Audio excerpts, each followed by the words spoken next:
सके, एक कार्यकर्ता की बात तक नहीं सुन सके। ये तो हमारे सलूम्बर के कार्यकर्ता, मेरे समय में जो पार्षद थे और जनता थी, वो सड़क पर आई और सभी ने साथ दिया, तख्ता पलट किया, तब जाके ये थोड़ा बहुत रूप जो बदला, हम सभी ने मेहनत करके बदला। बाकी इन्होंने उस पोल में ऐसी राजनीति पहुंचाई है, सारा पैसा वर्षों से इनके पास आया है, एक भी पार्टी का कार्यालय के लिए जमीन तक नहीं खरीद सके लोग, जानबूझ के नहीं खरीदी, ताकि कम से कम जो पैसे वाला है वो ही अध्यक्ष बनेगा और उसके घर आप सबको धोख देने जाना पड़ेगा। ये सब गुंडागर्दी इन्होंने जानबूझकर फैले हुई है और इसको खत्म करना पड़ेगा। आज इस जाजम पर निर्णय लेना पड़ेगा, एक स्वर से निर्णय लेना पड़ेगा। निर्दलीय लड़ना कोई पाप नहीं है। मैं लड़ा हूं इनके छाती के सामने, इनके वार्ड में लड़ा हूं मैं और जीत कर आया। निर्दलीय लड़ा कोई पाप नहीं है। आप शपथ लीजिए कि आप चुनाव लड़ेंगे और हम सभी मिलकर चुनाव जिताएंगे, निश्चित रूप से चुनाव जिताएंगे। और चुनाव नहीं भी जीते तो शहीदों में हमारा नाम होगा। ये मेवाड़ की भूमि है, महाराणा प्रताप का यह नाम गौरव से इसलिए लिया जाता है कि उन्होंने स्वाभिमान की लड़ाई लड़ी। आप स्वाभिमान की लड़ाई लड़िए, ये आपकी लड़ाई नहीं है, ये हमारे सलूम्बर के स्वाभिमान की लड़ाई है। आप स्वाभिमान की लड़ाई लड़िए, ये हाड़ी राड़ी का देश है, गर्दन कटाने के लिए तैयार रहिए, विचार मत कीजिए। अगर आप गर्दन कटाएंगे तो अमर रहेंगे, महाराणा प्रताप की तरह युद्ध लड़ेंगे तो अमर रहेंगे, लेकिन अगर आप जयचंद बन गए तो आपको कोई नहीं पूछेगा। ये आप ध्यान रखिए। ये युवा तरुणाई पूरे आपके साथ है। ये सभा आज एक जोश के साथ, एक उमंग के साथ पूरी ताकत से खड़ी होवे और इनको चुनाव लड़ाने का निर्णय लेवे। इसके अलावा कोई बात नहीं, दूसरी कोई बात करने में कोई सार भी नहीं है। या तो चुनाव लड़ना या नहीं लड़ना, बस। इसके अलावा किसी पर भी मंथन करने की कोई आवश्यकता नहीं है। आप चुनाव लड़िए और पूरे जोश से लड़िए। और मैं आपको कहता हूं कि तन मन और धन से आपका सहयोग करेंगे। मैं आपको 51,000 रुपया आज के चुनाव लड़ने के लिए अपनी तरफ से सहयोग राशि की घोषणा करता हूं। और आवश्यकता पड़ेगी तो इस राशि को और बढ़ाया जाएगा। लेकिन कोई 5 रुपया भी देगा, 25 पैसा भी देगा तो अपना योगदान देवे और इनको हम इनके स्वाभिमान के लिए, अपने स्वाभिमान के लिए इनको मैदान में उतारेंगे। ये अगर जीतेंगे तो हमारी जीत होगी, ये हारेंगे तो हमारी हार होगी। आपकी हार जीत नहीं होगी, ये हम सभी के स्वाभिमान की हार जीत होगी। क्योंकि इतने सब लोग आए हैं, ये लोग ना आपने बुलाए ना मैंने बुलाए, ये अपनी इच्छा से आए। और कई लोग तो इसलिए नहीं आए कि वो ये सोच रहे हैं कि यार नरेंद्र जी कल लड़ेंगे कि नहीं लड़ेंगे, हमारा मुंह कहीं बदनाम होगा कि ये सब उस भीड़ में गए। लेकिन यदि आप निर्णय लेंगे तो निश्चित रूप से यहाँ एक एक आदमी 10-10 आदमी को लेके आएगा और आपका सहयोग करेगा। तो मैं अधिक नहीं, जरूर आग्रह करूंगा, एक बार आप पुनर्विचार करें।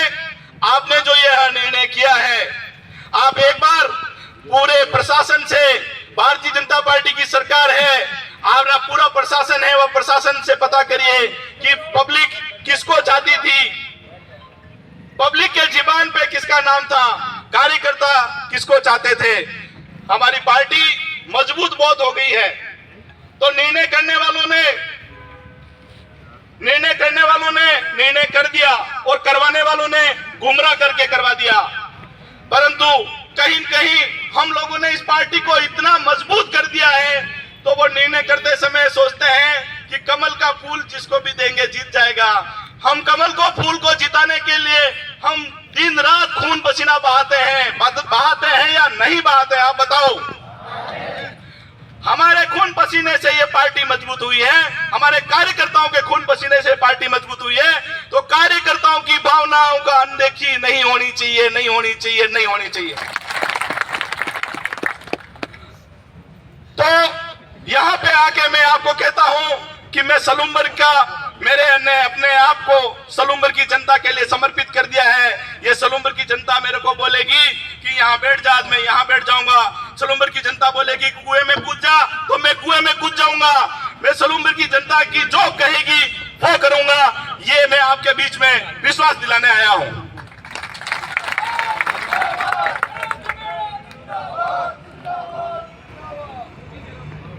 आज इस पार्टी में थोड़ा सा, मैं आप सबको पता है, 2008 में मैं मैं चुनाव लड़ा था उस समय मैं 27 साल की उम्र थी मेरी, बहुत युवा था। और उस समय की बीजेपी अटल जी आडवाणी जी वाली बीजेपी थी। चुनाव परिणाम मेरे पक्ष में नहीं रहे, तो चुनाव परिणाम पक्ष में नहीं रहे तो मैं घर पे जाके कभी चुपचाप बैठा नहीं।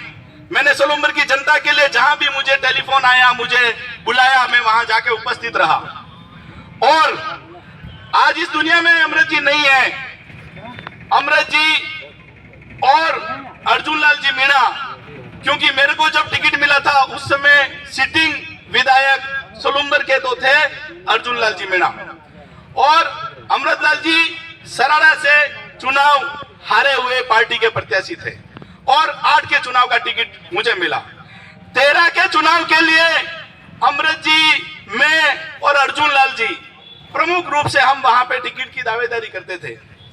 टिकट अमृत जी को मिला, मैंने उनका साथ दिया।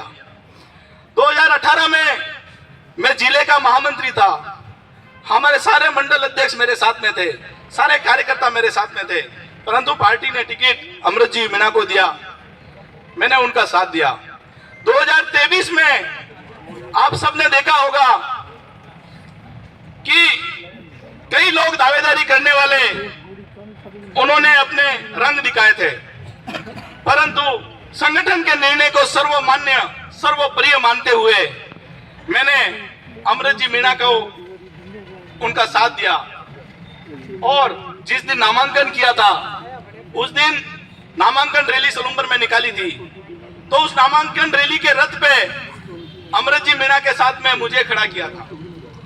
मुझे इसलिए खड़ा किया कि यह जनता में युवाओं की और जनता का प्रिय चेहरा है, लोग इसको चाहते थे, परंतु टिकट पार्टी ने नहीं दिया। वोट लेने के लिए इसको साथ में खड़ा रखना पड़ेगा। मैं 1 मिनट के लिए मान सकता हूं उस दिन गरज थी, पर जब रिजल्ट आ गया और 7 दिन बाद में विजय जुलूस निकाला इस सलूम्बर में, विजय जुलूस के दिन अमृत जी रथ पे थे, मैं रास्ते में पैदल चल रहा था, कुछ चंद कदम ही चला था। अमृत जी की नजर पड़ी मेरे ऊपर, तो अमृत जी ने किसी कार्यकर्ता को बोल के मेरे को रथ के ऊपर बुलाया। उस दिन तो उनकी गरज नहीं थी, परंतु उनको पता था कि मैं आज इस रथ पे हूं तो इस नरेंद्र मीणा की वजह से हूं। उन्होंने एक जगह नहीं कई जगह कहा। जिस दिन घोषणा हुई थी मैंने अमृत जी को बधाई दी, तो अमृत जी प्रसाद में थे। अमृत जी ने मुझे बोला कि भाई साहब कोई बात नहीं, अब निर्णय आलाकमान ने कर दिया है, परंतु आने वाला समय आपका है, मेरा दिए अंतिम समय है। आज अमृत जी हमारे इस दुनिया में नहीं है। आप सभी कार्यकर्ता हम अमृत जी को रग रग से जानते हैं। अमृत जी आज जीवित हो और अगर यहाँ पे बैठा दिए जाए और उनको पूछे, स्वर्ग से बुलाएं उनको और यहाँ बिठा के पूछे कि अमृत जी आप बताओ कि आपके बाद में आपने कभी सोचा था कि आपके बाद में सलूम्बर का नेता कौन हो सकता है, तो अमृत जी के मुंह से कौन सा नाम निकलेगा? आप बताओ, अमृत जी के मुंह से कौन सा नाम निकलेगा? तो पार्टी दूसरा नाम क्यों निकाल रही है? अभी तो हमारा मुंह चुप है। पार्टी आलाकमान विचार ठीक से एक बार पुनः निवेदन करते हैं कि स्थितियों को सही से जान लें, परख लें। और अभी यहाँ जो वक्ता बोल रहे हैं मेरे सामने बड़े सभी समाज के बेरू सिंह जी, गड्ढा जी के व्यक्ति नहीं थे, दूसरे व्यक्ति भी थे, नाराबाई थे, दल सिंह जी, कई व्यक्तियों ने अपने फार्म भरे। क्या उनके परिवारवाद को चलाना था? क्या उनको एरियन उनको टिकट सबसे अपने एक अच्छे योग्य और कई बार इलेक्शन लड़ने के अनुभव रखने वाले नरेंद्र भाई थे, उनको टिकट नहीं दिया। आज एक सरपंच अनपढ़ होता है, पंचायत के अंदर बोलने की हिम्मत नहीं रखता है, पंचायत समिति के अंदर सदस्य होता है, वह प्रधान के सामने और बात बोलने के अधिकारियों के सामने बोलने का अधिकार दिखता है।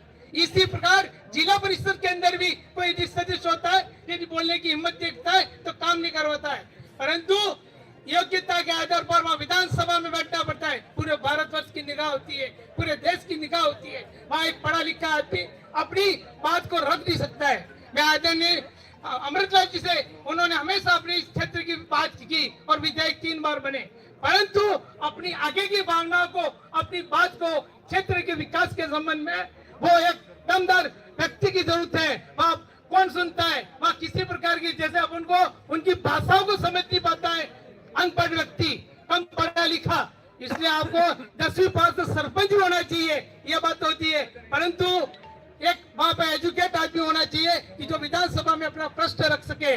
और यदि इनको टिकट नहीं दिया है, यदि जनता आपके साथ में है और आप भी ये कसम खा के कहो कि हम जनता के साथ में है और हमें चुनाव लड़ूंगा, नहीं लड़ूंगा तो आप मना बोल देना, जनता को गुमराह मत करना, ये नोटों को देंगे तो और जिसको देना देंगे। आपको यदि लड़ना है तो एक हिम्मत के साथ उस चुनाव को लड़ना है। हर व्यक्ति आपके साथ में अभी, और आप चुनाव लड़िए और आपको निर्दलीय के रूप में हम जिताएंगे। यदि उदयपुर, यदि दिल्ली से, जयपुर से भी कोई भी आला कमान इस बात को सुन रहा है तो टिकट बदल दे और नरेंद्र जी को टिकट दे दे, हम आपके साथ में हैं। ये कहना चाहता हूँ। धन्यवाद। बहुत बहुत धन्यवाद। प्रभुलाल जी मीणा देवपुरा से। और भारत दोनों विश्व गुरु बनेगा, इन सभी कही हुई बातों पे भारतीय जनता पार्टी खरी उतरी है और विश्व गुरु बनने की दिशा में भी भारतीय जनता पार्टी चल रही है।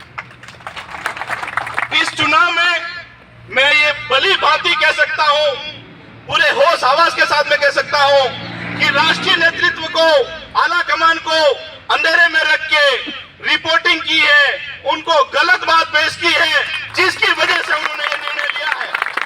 मुझे पूरा विश्वास है हमारे देश के प्रधानमंत्री पे, हमारे देश के गृह मंत्री पे, राष्ट्रीय अध्यक्ष पे। इस देश में किसी गरीब आदमी का, किसी छोटे समाज का कोई सोच सकता है तो वो भारतीय जनता पार्टी है। जनजाति की महिला को राष्ट्रपति बनाने की बात हो तो भारतीय जनता पार्टी ने बनाया।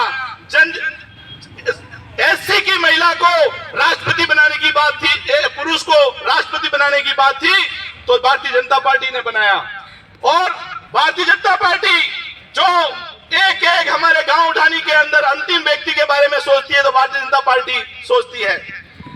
तो ये निर्णय करते समय यहां के जो नेता थे, मैं आज चुप नहीं रहूंगा, आज मैं चुप नहीं रहूंगा।